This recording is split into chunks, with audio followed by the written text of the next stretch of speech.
सुजाता सिंह की जगह विदेश सचिव बनाए गए एस जयशंकर ने कार्यभार संभाल लिया है। अब से थोड़ी देर पहले वो विदेश मंत्रालय पहुंचे और पद ग्रहण किया। जयशंकर 1977 बैच के आईएफएस अधिकारी हैं और अमेरिका में भारत के राजदूत थे। कल सरकार के आदेश के बाद सुजाता सिंह ने विदेश सचिव के पद से इस्तीफा दिया था। सुजाता सिंह को एक्सटेंशन दिया गया था और अभी उनका 8 महीने का कार्यकाल बाकी था, लेकिन इस बीच सरकार ने नए विदेश सचिव के तौर पर एस जयशंकर को नियुक्त कर लिया।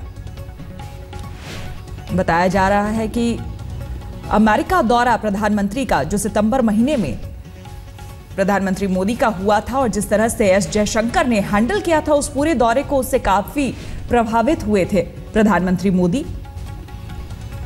और देवयानी खोबरागढ़े का पूरा जो मामला था अमेरिका में, जिसके बाद अमेरिका और भारत के संबंधों में कुछ खटास पैदा हो गया था, उस पूरे मामले को एस जयशंकर ने जैसे हैंडल किया, जैसे देखा, और उसके बाद रिश्तों में जो अब कड़वाहट दूर हो गई और अमेरिकी दौरा प्रधानमंत्री का, जिसके बाद बराक ओबामा का भारत दौरा, उसे देखते हुए काफी इंप्रेस एक तरह से बताया जा रहा था कि प्रधानमंत्री नरेंद्र मोदी एस जयशंकर के कामकाज से काफी प्रभावित हो गए थे और वो चाह रहे थे कि एस जयशंकर, जो कि 31 जनवरी को रिटायर हो रहे हैं कायदे से, उनका ड्यू रिटायरमेंट था 31 जनवरी इसी साल, उनको रिटेन करने का फैसला किया और विदेश सचिव के तौर पर उन्हें नियुक्त किया गया।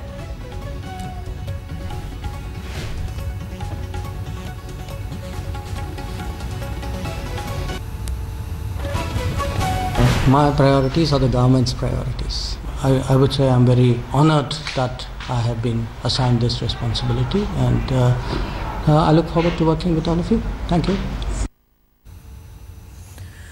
और इस खबर के आने के बाद कांग्रेस के नेता मनीष तिवारी ने ट्वीट किया है। क्या कुछ कहा है मनीष तिवारी ने ट्वीट के जरिए, आइए आपको दिखाते हैं। क्या विदेश सचिव को हटाना देवयानी मामले का देर से लिया गया बदला है? अमेरिकी राष्ट्रपति के दौरे के बाद हटाया जाना महज इत्तेफाक है। तो ये ट्वीट करके मनीष तिवारी ने बातें कही है।